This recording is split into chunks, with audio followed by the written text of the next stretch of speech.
હવે જોઈએ સમાચાર વિગતવાર।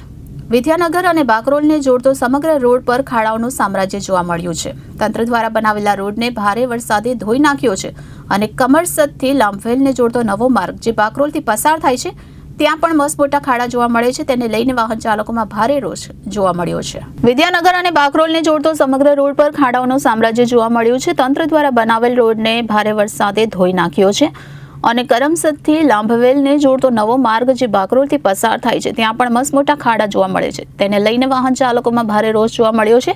જ્યારે વાહન ચાલક તે રોડ પરથી પસાર થાય છે તેવા સમય દરમિયાન પોતાનું વાહન તે મસમોટા ખાડાઓમાં પછડાતું જોવા મળે છે અને તેને લઈને વાહનોમાં નુકસાન થાય છે, જેથી વાહન ચાલકોમાં ભારે રોષ જોવા મળ્યો છે। બાકરોલ ગેટ બાકરોલ સ્ક્વેરની પાછળ આવેલ સ્વામિનારાયણ મંદિર સામે થોડા સમય પહેલા બનેલો નવો કરમસદ અને લાંભવેલને જોડતા માર્ગ પર ખૂબ વધારે પ્રમાણમાં અને મોટા ખાડા જોવા મળે છે। તો શું તંત્ર પોતાની ઊંઘ ઉડાડીને આ રસ્તાનું સમારકામ કરશે તેવા પ્રશ્નો લોકોમાં ઉદ્ભવી રહ્યા છે અને લોકોમાં તંત્ર વિરોધ ભારે રોષ પણ જોવા મળી રહ્યો છે।